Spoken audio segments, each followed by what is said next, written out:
ಜ್ಞಾನದ ಈ ಆಳವಾದ ಶೋಧನೆಗೆ ಸ್ವಾಗತ. ನಾವಿಂದು ಒಂದು ಅತ್ಯಂತ ಕುತೂಹಲಕಾರಿ ವಿಷಯವನ್ನು ಬಿಡಿಸಿ ನೋಡಲಿದ್ದೇವೆ. ಖಂಡಿತ. ಇದು ನಮಗೆಲ್ಲರಿಗೂ ಕಾಡುವಂಥ ಒಂದು ಅದ್ಭುತವಾದ ಪ್ರಶ್ನೆ. ಹೌದು. ಅಂದ್ರೆ ಮನುಷ್ಯ ಎಷ್ಟೇ ದೊಡ್ಡ ಸಾಧಕನಾಗಿದ್ರೂ ಆಕಾಶದಲ್ಲಿರುವ ಗ್ರಹಗಳು ಆತನ ಬದುಕನ್ನು ರಿಮೋಟ್ ಕಂಟ್ರೋಲ್ನಂತೆ ನಿಯಂತ್ರಿಸುತ್ತವೆಯಾ ಅಂತ? ಅಥವಾ ಇದೆಲ್ಲವೂ ಕೇವಲ ನಮ್ಮ ಮನಸ್ಸಿನ ಭ್ರಮೆಯೇ ಎಂಬುದು ಆಲೋಚಿಸಬೇಕಾದ ವಿಷಯ. ಅದೇ ಇಂದಿನ ನಮ್ಮ ಚರ್ಚೆಯ ಮೂಲವಸ್ತು. ಶ್ರೀ ಸೀತಾರಾಮಾಚಾರ್ಯ ಮತ್ತು ತುಳಸಾ ಅವರ ಪುತ್ರರಾದ ಶ್ರೀಧರಾಚಾರ್ಯರು ರಚಿಸಿರುವ ಪಂಚಮ ಸವಿಘತಾ ಸಂಧಿ 5 ಎಂಬ ಪ್ರಾಚೀನ ಪಠ್ಯವನ್ನು ನಾವಿಂದು ಅಗೆದು ನೋಡಲಿದ್ದೇವೆ. ಈ ಪಠ್ಯ ನಿಜಕ್ಕೂ ಒಂದು ಮೈಲಿಗಲ್ಲು. ಇದು ಉಜ್ಜಯಿನಿಯ ಪ್ರಖ್ಯಾತ ಮಹಾರಾಜ ವೀರ ವಿಕ್ರಮಾದಿತ್ಯ ಮತ್ತು ಶನೇಶ್ವರನ ನಡುವೆ ನಡೆಯುವ ಒಂದು ಕದನದ ಬಗ್ಗೆ ಹೇಳ್ತದೆ. ಕದನ ಅಂದ ತಕ್ಷಣ ಇದು ಕೇವಲ ಕತ್ತಿಗುರಾಣಿಗಳ ಕದನ ಅಲ್ಲ. ಇದು ಅಹಂಕಾರ ಮತ್ತು ಬ್ರಹ್ಮಾಂಡದ ಶಕ್ತಿಗಳ ನಡುವಿನ ಕದನ. ಇದರ ಮೂಲಕ ಪ್ರಾಚೀನ ಭಾರತೀಯ ಜ್ಯೋತಿಷ್ಯ ಮತ್ತು ನವಗ್ರಹಗಳ ಶಕ್ತಿಯನ್ನು ಅರ್ಥಮಾಡಿಕೊಳ್ಳುವುದು ನಮ್ಮ ಇಂದಿನ ಉದ್ದೇಶ. ಕಥೆ ಶುರುವಾಗುವುದೇ ಉಜ್ಜಯಿನಿಯ ರಾಜನ ಆಸ್ಥಾನದಲ್ಲಿ. ವಿಕ್ರಮಾದಿತ್ಯನು ತನ್ನ ಆಸ್ಥಾನದ ಪಂಡಿತರನ್ನು ಕರೆದು ಒಂದು ಪ್ರಶ್ನೆ ಕೇಳುತ್ತಾನೆ. ಆ ಪ್ರಶ್ನೆ ಏನಂದ್ರೆ, ಈ ಗ್ರಹಗಳು ನಿಜವಾಗಿಯೂ ಮನುಷ್ಯರನ್ನ ಬೊಂಬೆಗಳಂತೆ ಕುಣಿಸುತ್ತವೆಯಾ?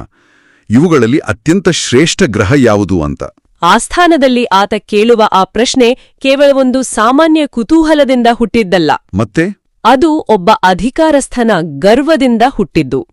ಆ ಕಾಲದಲ್ಲಿ ಉಜ್ಜಯಿನಿ ಎಂದರೆ ಜ್ಞಾನ, ಸಂಪತ್ತು ಮತ್ತು ಅಧಿಕಾರದ ತವರೂರು. ವಿಕ್ರಮಾದಿತ್ಯನಿಗೆ ತಾನು ಎಲ್ಲವನ್ನೂ ಗೆದ್ದಿದ್ದೇನೆ ಎಂಬ ಭಾವನೆಯಿತ್ತು. ಅಂದ್ರೆ ಆಕಾಶದಲ್ಲಿರುವ ಈ ಕಾಯಗಳು ತನ್ನಂತಹ ಚಕ್ರವರ್ತಿಯನ್ನು ಏನು ಮಾಡಲು ಸಾಧ್ಯ ಎಂಬ ಒಂದು ಗುಪ್ತ ಅಹಂಕಾರ. ನಿಖರವಾಗಿ ಪಠ್ಯದಲ್ಲಿ ವಿವರಿಸಿರುವಂತೆ ಗ್ರಹಗಳು ಕೇವಲ ದೂರದ ನಕ್ಷತ್ರಗಳಲ್ಲ. ಅವು ಮನುಷ್ಯನೊಳಗಿನ ಕರ್ಮ, ಆತನ ಆಸೆ, ಭಯ ಮತ್ತು ಅಂತಿಮವಾಗಿ ಆತನ ವಿಧಿಬರಹದ ಪ್ರತೀಕಗಳು. ರಾಜನ ಪ್ರಶ್ನೆಗೆ ಉತ್ತರಿಸಲು ಪಂಡಿತರು ಎದ್ದು ನಿಲ್ಲುತ್ತಾರೆ. ಪ್ರತಿಯೊಬ್ಬ ಪಂಡಿತನೂ ತಾನು ಆರಾಧಿಸುವ ಗ್ರಹವೇ ಶ್ರೇಷ್ಠ ಎಂದು ಸಾಬೀತುಪಡಿಸಲು ಶುರು ಮಾಡ್ತಾನೆ. ಹೌದು, ಅವರು ಆ ಗ್ರಹಗಳ ರೂಪ, ಗೋತ್ರ ಮತ್ತು ಶಕ್ತಿಗಳನ್ನು ಬಿಚ್ಚಿಡಲು ಶುರು ಮಾಡ್ತಾರೆ. ಆ ಪಂಡಿತರು ನೀಡುವ ವಿವರಣೆಗಳು ನಿಜಕ್ಕೂ ಅದ್ಭುತ. ಮೊದಲನೇ ಪಂಡಿತ ಎದ್ದು ಸೂರ್ಯನ ಬಗ್ಗೆ ಹೇಳುತ್ತಾನೆ. ಕಶ್ಯಪ ಗೋತ್ರದ ಸೂರ್ಯ. ಹೌದು, 7 ಕುದುರೆಗಳ ರಥ, ತಾಮ್ರದ ಮೂರ್ತಿ ಇಟ್ಟು 7,000 ಜಪ ಮಾಡಿದ್ರೆ ಸೂರ್ಯನು ಮನುಷ್ಯನ ವಿಘ್ನ ಮತ್ತು ಕಾಯಿಲೆಗಳನ್ನು ನಾಶ ಮಾಡ್ತಾನೆ ಅಂತ. ತಕ್ಷಣವೇ ಎರಡನೇ ಪಂಡಿತ ಚಂದ್ರನ ಬಗ್ಗೆ ವಿವರಿಸ್ತಾನೆ. ಅತ್ರಿ ಗೋತ್ರ, ಸಸ್ಯಗಳ ರಕ್ಷಕ, ಬಿಳಿ ವಸ್ತ್ರ, 11,000 ಜಪ.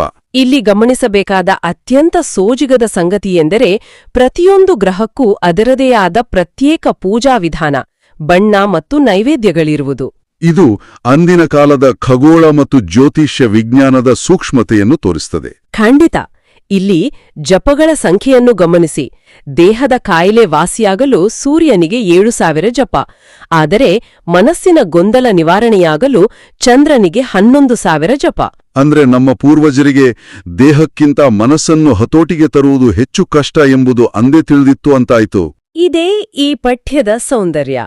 ಪ್ರಾಚೀನ ಜ್ಯೋತಿಷ್ಯದಲ್ಲಿ ಪ್ರತಿಯೊಂದು ನಿಯಮವೂ ಮನುಷ್ಯನ ಆಂತರಿಕ ತೊಳಲಾಟಗಳಿಗೆ ಕನ್ನಡಿಯಾಗಿದೆ. ಚಂದ್ರ ಮನಸ್ಸಿಗೆ ಕಾರಕ. ಒಡೆದ ಮನಸ್ಸನ್ನು ಜೋಡಿಸುವುದು ಬಹಳ ಕಷ್ಟ. ಹಾಗಾಗಿಯೇ ಜಪಗಳ ಸಂಖ್ಯೆ ಅಲ್ಲಿ ಹೆಚ್ಚಾಗಿದೆ. ಇನ್ನು 3ನೇ ಪಂಡಿತ ಮಂಗಳ ಅಂದರೆ ಕುಜನ ಬಗ್ಗೆ ಹೇಳ್ತಾನೆ. ಭಾರದ್ವಾಜ ಗೋತ್ರದ ಮಂಗಳನಿಗೆ ಕೆಂಪು ವಸ್ತ್ರ, ಕೈಯಲ್ಲಿ ಶಸ್ತ್ರಾಸ್ತ್ರಗಳು. ಆತ ನಾಸ್ತಿಕರಿಗೆ ನಾಶಕ. ಆದರೆ ಆತನನ್ನು ಒಲಿಸಿಕೊಳ್ಳಲು ಕೇವಲ 1,000 ಜಪ ಮಾಡಿದರೆ ಸಾಕು ಅಂತ ಪಂಡಿತ ಹೇಳ್ತಾನೆ. 1 ನಿಮಿಷ, ಕೇವಲ 1,000ವೇ? ಹೌದು. ಅಷ್ಟು ಕ್ರೂರವಾದ ಗ್ರಹ, ವಿನಾಶ ಮಾಡುವ ಶಕ್ತಿಯಿರುವ ಗ್ರಹಕ್ಕೆ ಬರೀ 1,000 ಜಪ ಯಾಕೆ? ಇದೇನು ಲಾಜಿಕ್? ಇದರ ಹಿಂದಿನ ಲಾಜಿಕ್ ಬಹಳ ಸುಂದರವಾಗಿದೆ. ಮಂಗಳ ಎಂದರೆ ಮನುಷ್ಯನ ಕೋಪ ಮತ್ತು ಆವೇಗದ ಸಂಕೇತ. ಕೋಪ ಎಂಬುದು ಬೆಂಕಿಯ ಹಾಗೆ, ಅದು ತಕ್ಷಣ ಭುಗಿಲೇಳುತ್ತದೆ ಮತ್ತು ಸ್ವಲ್ಪ ನೀರು ಹಾಕಿದ ತಕ್ಷಣ ತಣ್ಣಗಾಗುತ್ತದೆ ಅಲ್ವಾ? ನಿಖರವಾಗಿ. ಕೋಪವನ್ನು ಶಮನ ಮಾಡುವುದು ಬಹಳ ಸುಲಭ. ಅದಕ್ಕೆ ಕೇವಲ 1,000 ಜಪಗಳ ಪ್ರಯತ್ನ ಸಾಕು ಎಂಬುದನ್ನೇ ಈ ಸಂಖ್ಯೆ ಸೂಚಿಸುತ್ತದೆ. ವಾವ್! ಈ ದೃಷ್ಟಿಕೋನ ನಿಜಕ್ಕೂ ಅದ್ಭುತ. ಇದೇ ರೀತಿ ಮುಂದಿನ ಪಂಡಿತರು ಬುಧ, ಗುರು ಮತ್ತು ಶುಕ್ರನ ಬಗ್ಗೆ ಹೇಳ್ತಾರೆ.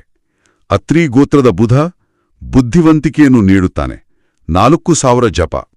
ಆದರೆ ಗುರು ಅಂದರೆ ಬೃಹಸ್ಪತಿಯ ಹತ್ತಿರ ಬಂದಾಗ ಜಪಗಳ ಸಂಖ್ಯೆ ಏಕಾಏಕಿ 19,000ಕ್ಕೆ ಏರುತ್ತದೆ.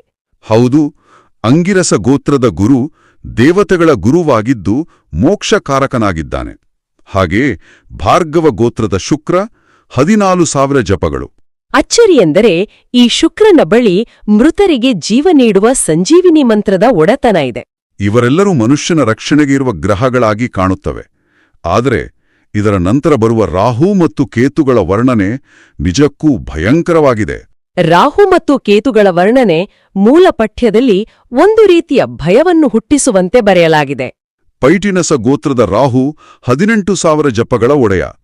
ಅವನ ಭಯಂಕರ ರೂಪವನ್ನು ಕಂಡ್ರೆ ಸ್ವತಃ ಸೂರ್ಯ ಚಂದ್ರರೂ ನಡುಕ್ತಾರಂತೆ.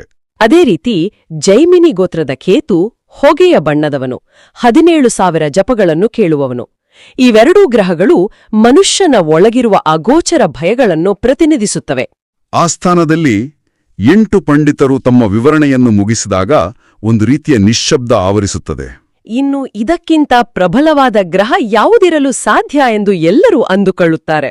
ಆದರೆ ಅಸಲಿಯಾಟ ಶುರುವಾಗುವುದೇ ಇಲ್ಲಿ.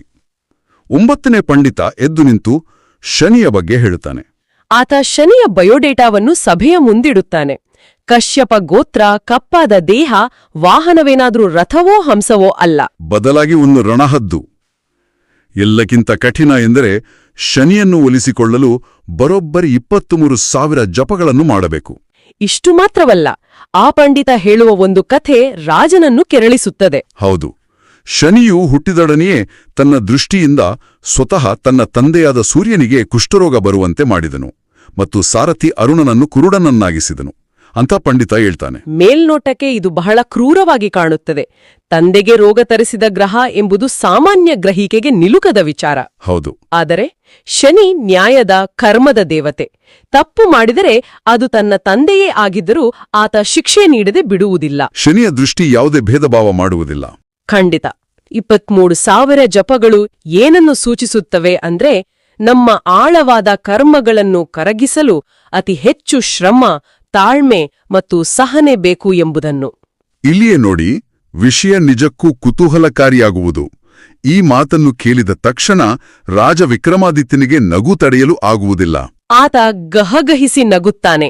ಏನು, ಇದೊಂದು ಶ್ರೇಷ್ಠ ಗ್ರಹವೇ? ಕೇವಲ ಕಷ್ಟ, ದುಃಖ, ಪೀಡೆಯನ್ನೇ ಕೊಡುವ ಈತನಿಗೆ ನಾವು ಕೈಮುಗಿಯಬೇಕೇ ಎಂದು ಚಪ್ಪಾಳೆ ತಟ್ಟಿ ಆ ಗ್ರಹವನ್ನು ಬಹಿರಂಗವಾಗಿ ಅಣಕಿಸುತ್ತಾನೆ.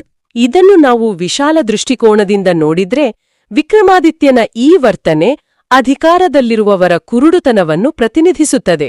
ತನಗೆ ಯಾವತ್ತೂ ಕಷ್ಟ ಬರುವುದಿಲ್ಲ ಎಂಬ ಭ್ರಮೆ. ಹೌದು, ಎಲ್ಲವೂ ತನ್ನ ನಿಯಂತ್ರಣದಲ್ಲಿದೆ ಎಂದು ಭಾವಿಸುವ ಯಶಸ್ಸಿನ ತುದಿಯಲ್ಲಿರುವ ಒಬ್ಬ ಅಹಂಕಾರಿ ಮನುಷ್ಯ ಪ್ರಕೃತಿಯ ನಿಯಮಗಳನ್ನೇ ಅಣಕಿಸಿದಂತೆ ಇದು.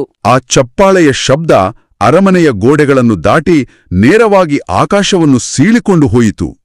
ಆಕಾಶದಲ್ಲಿ ವಿಹರಿಸುತ್ತಿದ್ದ ಶನಿ ರಾಜನ ಈ ಅಣಕವನ್ನು ಕೇಳಿಸಿಕೊಳ್ಳುತ್ತಾನೆ. ರಾಜನ ನಿಂದನೆ ಅವನ ಕಿವಿಗೆ ಬೀಳುತ್ತದೆ.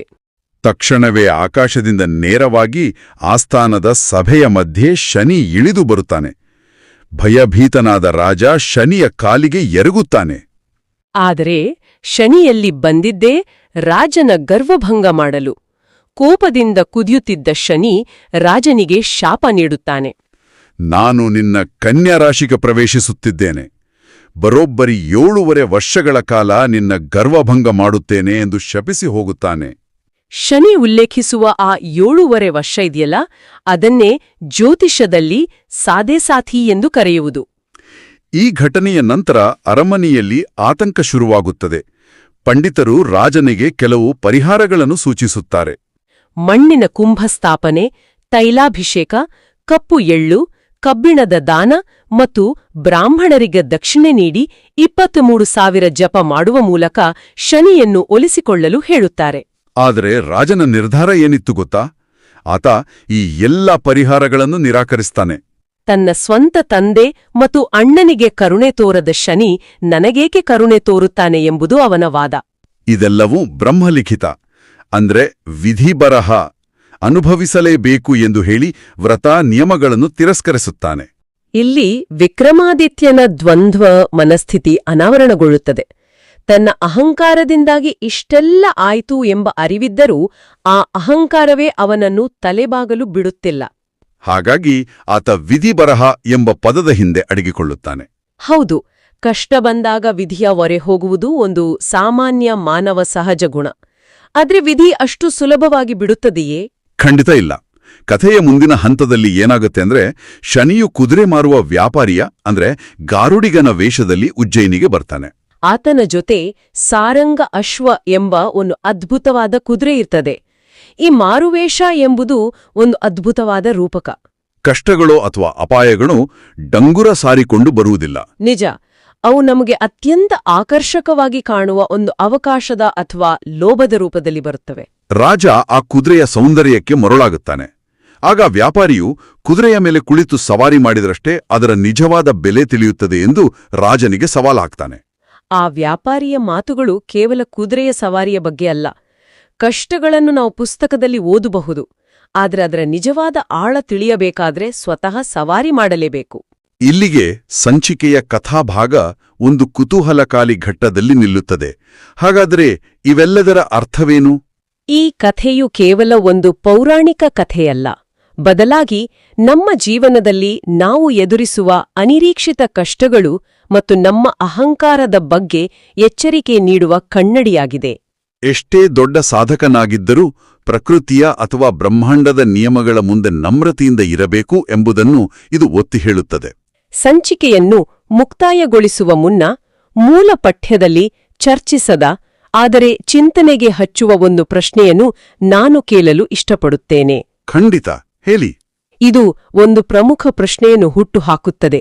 ಶನಿಗ್ರಹದ ಪ್ರಭಾವ ಶುರುವಾದ ಮೇಲೆಯೇ ರಾಜನಿಗೆ ಕಷ್ಟಗಳು ಬಂದವೋ ಅಥವಾ ರಾಜನ ಆ ಅಹಂಕಾರದ ನಗು ಮತ್ತು ಪರಿಹಾರಗಳನ್ನು ತಿರಸ್ಕರಿಸಿದ ನಿರ್ಧಾರವೇ ಶನಿಯ ಪ್ರಭಾವದ ಮೊದಲ ಹೆಜ್ಜೆಯಾಗಿತ್ತೇ? ಇದು ನಿಜಕ್ಕೂ ಆಳವಾದ ಯೋಚನೆ. ವಿಧಿಬರಹ ಎಂಬುದು ಮೊದಲೇ ನಿರ್ಧಾರವಾಗಿರುತ್ತದೆಯೋ ಅಥವಾ ನಮ್ಮ ಸ್ವಂತ ಅಹಂಕಾರವೇ ನಮ್ಮ ವಿಧಿಬರಹವನ್ನು ಬರೆಯುತ್ತದೆಯೋ? ಅದ್ಭುತ. ನಮ್ಮ ಅಹಂಕಾರವೇ ನಮ್ಮ ವಿಧಿಯನ್ನು ರೂಪಿಸುತ್ತದೆಯಾ ಎಂಬ ಈ ಪ್ರಚೋದನಾತ್ಮಕ ಚಿಂತನೆಯೊಂದಿಗೆ ಜ್ಞಾನದ ಈ ಆಳವಾದ ಶೋಧನೆಯು ಇಲ್ಲಿಗೆ ಮುಕ್ತಾಯವಾಗುತ್ತಿದೆ. ಭೇಟಿಯಾಗೋಣ.